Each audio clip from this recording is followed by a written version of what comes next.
The U.S. Federal Census is one of the best-known tools for researching your family history.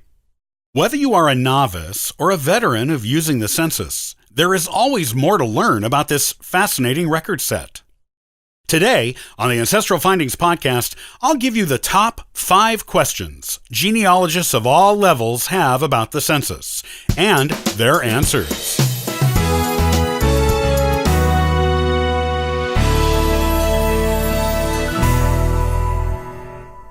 If you are a beginning genealogist or an experienced one, you have undoubtedly used census records in your research. At the very least, you have heard of them and how important they are in uncovering your family history. And, believe it or not, no matter how long you have been using census records, there are always new and interesting things to learn about them that can help take your research even farther. There is hidden information in the census records you may not have noticed, no matter how many times you've looked at an entry. Whether you are new to census records or have been using them for years, here are the answers to 5 frequently asked questions about them you need to know to make sure you are using them to get the most information out of them and onto your family tree. Number 1. What years have census records available? Beginning in 1790, the United States took a census of the entire country every 10 years. This tradition is still continuing today. The census records are divided by state, then county, then city or town. However, this does not mean the exact census you are looking for will be available. Many counties and entire states have had their records lost in the earliest censuses, usually the ones between 1790 and 1830. And of course, there is the infamous case of the entirely vanished 1890 census, which was destroyed in a fire in the 1930s, leaving family historians across the country with a frustrating 20-year gap in their research records. Also, a federal law prohibits census records from being released to the public for 72 years after they were taken, to protect individual privacy. So far, all records that exist from 1790 to 1940 have been released. The 1950 census is scheduled to be released to the public on April 1st, 2022. Number 2. What makes the census from 1850 onward different from the earlier ones? Beginning with the 1850 census, the names and ages of everyone in a household were recorded.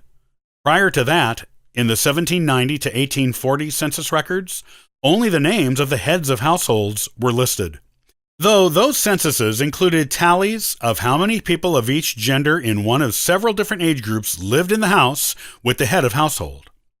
The 1820 to 1840 censuses also include a tally of the number, gender, and age groups of any slaves owned by the head of household. If you know anything at all about the family you are looking up, you can often turn those tally marks into names. The tally marks may also reveal family members, such as additional children or second or third spouses you may have never known existed. Therefore, it is important to not discount the early census records just because they only name the head of household. Looking more deeply into them reveals far more. Number 3. Do the census records include more information than just names? Yes, they do, but it depends on the census. The 1840 census, for example, includes a column that lets you know whether the head of household was a Revolutionary War veteran. This can be helpful for confirming Revolutionary service for lineage society applications. Ages begin to be listed in the 1850 census. Relationships to the head of household, year of immigration to the United States if applicable, whether naturalized or not, the birthplace of the parents of everyone listed, and whether they own or rent a house or farm are listed on the 1880 census. The 1900 census gives month and day of birth of every person and also lists how many children a woman has had and how many of them are living, as well as listing how long married people have been married and what number of marriages it is for them. In the 1940 census, you can find out how much schooling each listed person completed as of the taking of the census. Occupations of each person are generally listed from the 1880 census onward. Other census records include things like whether a person had a physical or mental handicap, whether they could read or write, how many weeks they had worked and been out of work that year, how much their property was worth, and even the name of the street they lived on. Number 4. What do you do if you can't find your ancestor in the census records?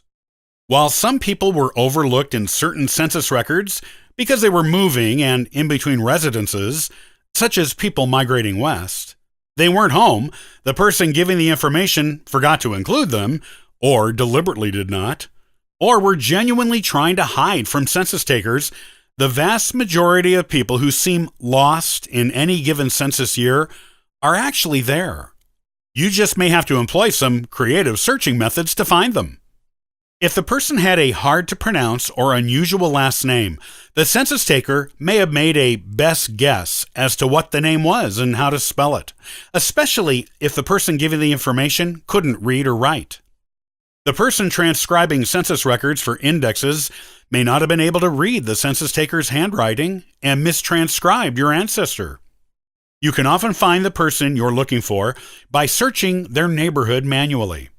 If you are using digital census records, you can search by first name and age only, place of birth only, gender only, or do wildcard searches for the last name, where certain letters can be anything.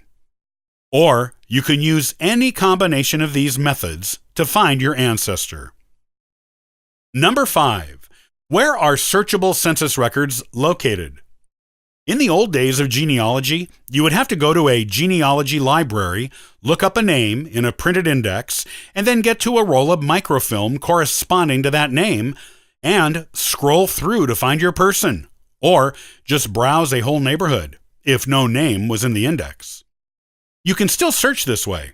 However, there are many places online with digitized images of the census, many of which have been indexed, and you merely have to type in a person's name and location to find the image with their name on it. Ancestry.com is the best known place to do this.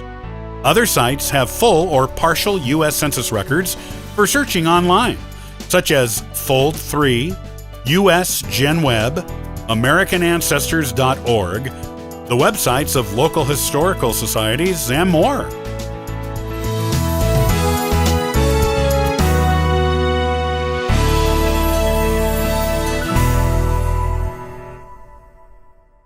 Whether you are new to genealogy or a veteran, your work can only benefit from a refresher in these basic genealogy do's and don'ts. Next time, I'll share the things you need to know to make your work shine.